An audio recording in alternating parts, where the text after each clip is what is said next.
Hello and welcome to a special edition of In the Green. This is the Green Party of Michigan response to the governor's State of the State message in Michigan for 2009. My name is Matthew Abel, and with me today are two other members of the Green Party of Detroit, Diane Feely. Hello, Diane. Hi, nice to be here. And Derek Grigsby. Hi, Derek. Great, Mac. How you doing? Great. Thank you both for coming. And I know there are a lot of issues on the table. This is a real rough economy we're in Michigan right now. And we did not have the advantage of having an advance copy of the governor's State of the State message. We have to tape this in advance. But we pretty much all know what the issues are in the state. Let's talk about them, starting with the automobile industry.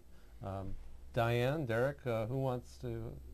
Well, as a retired auto worker from the parts industry, I'd like to speak about the fact that in Michigan we face we actually are at a 12% unemployment rate now. That's official unemployment rate, and 16% for Detroit. And the plant that I used to work in, which had 2,700 workers, is down to 800 workers now. So one basic shift. So what can we do when we have something like the auto industry that has overcapacity? I read in the paper that internationally we could make 94 million vehicles every year. Does the economy need that many? No, not at all. But here, especially at the Great Lakes, we have a real opportunity to not only have green technology in terms of the electric car and other vehicles, but also to reconvert the plants that we have and build wind turbines, water turbines, solar panels. And that's something that we actually have a natural advantage at the Great Lakes, because turbines are so big they need to be made relatively closely to where they're going to be installed. I have relatives who work for auto companies, but I really want, as workers, we need more job security, and the auto industry seems to me a dinosaur. It's dying out, and so I think we should shift all that genius, that intellect that went into making cars into building mass transportation, so everyone could take part of that. Absolutely. I agree with you. That's right. But it's Is that what the you were plant. saying? That's right. That's what reconversion is all about. Okay, During World War reconversion. II, Michigan did not make vehicles. We made things that were necessary for the war. Well, we are in a war right now. It is a war for our jobs and For the whole economy. For our economy And the environment. That's right. We have to, and it seems to me that auto workers, just like any other kind of worker, has to not only be concerned about our own jobs, but about the whole economy. And one of the things we raise is, instead of our pensions and our Social Security being totally dependent upon our employer, these things should be part of what the government is able to provide. So we call for single-payer health care, which by eliminating the profit system would give us much better care. There are today more resources actually would go toward health care rather than paperwork. That's right. You'd cut out insurance companies. You'd cut out 20% of the administrative costs and all the big CEO expenses, and actually have good care for everyone in our society. That's not job dependent too, so it allows someone more portability to switch jobs without fear of losing their health care. Right, and that's why the companies originally didn't want it, because they wanted workers to be totally dependent on their employer. And so it's still going to be a big fight, because not only do you have the insurance industries against you, but you also have the big companies who really don't like it. Even though they would benefit from it. Even though they would actually benefit. And it would be a cheaper system. We would have higher quality health care at much less... Better care at lower cost. Yes, exactly. We don't want that, you know.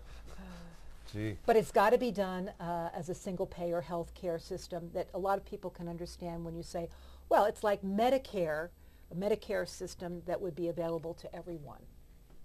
Makes sense. And inclusive. It would include your dental as well as some of the hospitalization that you have under that coverage. Mm-hmm. Now let's talk about housing. I know there's quite a housing crisis in Michigan. Foreclosures are up like crazy, and people are involved having utility shutoffs occurring to them. And I know both of you have been involved in the fight against water privatization and against mortgage, trying to get a moratorium for mortgage foreclosures in Michigan to get the governor to adopt a waiting period. What is the governor doing on that issue? The Moratorium Now Coalition, as well as MCAWI, the Michigan Emergency Committee Against War and Injustice, long name, we've been asking the governor for 2 years to use her executive powers and declare Michigan a state of emergency, economic emergency with all the foreclosures that are happening here in Michigan.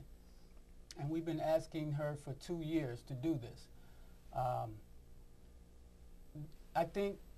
don't know what her thinking is on this. Of course, she's catering to the business, to corporate America. Seems like it. And you know, trying to get relief for foreclosure victims through,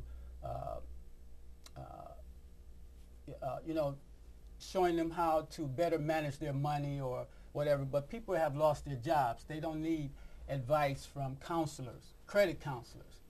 Right. So we're They asking need jobs. her, They don't they need need jobs. right. They need to stay in their homes, first of all, which would not cost anything. If she declares a moratorium, what I failed to say, we want her to declare a state of emergency here in Michigan and then impose a 2-year moratorium that will keep people from losing their homes, keep them in their homes while they can work out ways to refinance or to renegotiate right. somehow. Rework and to allow them to pay while they're there. They don't have to live free. Right. They can pay whatever amount they're able to pay.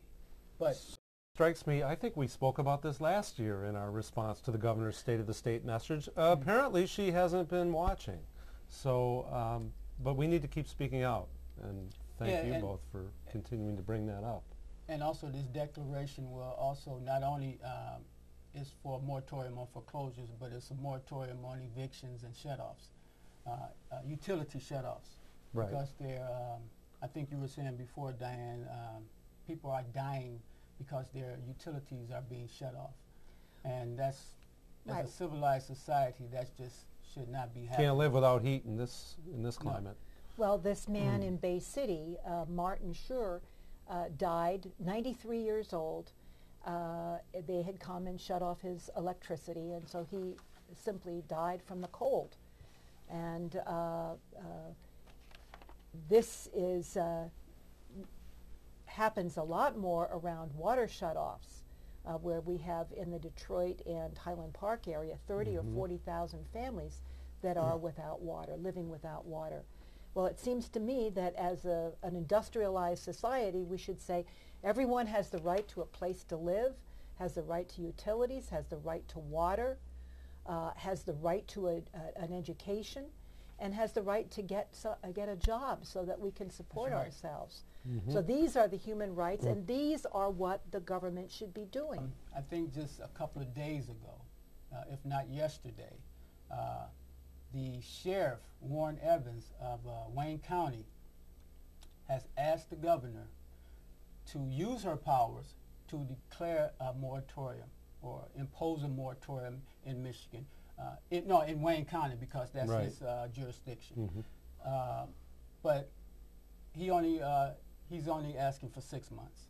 I think 6 months is good, but that does legitimize what the Moratorium Now Coalition and MCAWI has been asking for 2 years for her to do. She flat out told him, or through her spokesperson, that she doesn't have the power to do that.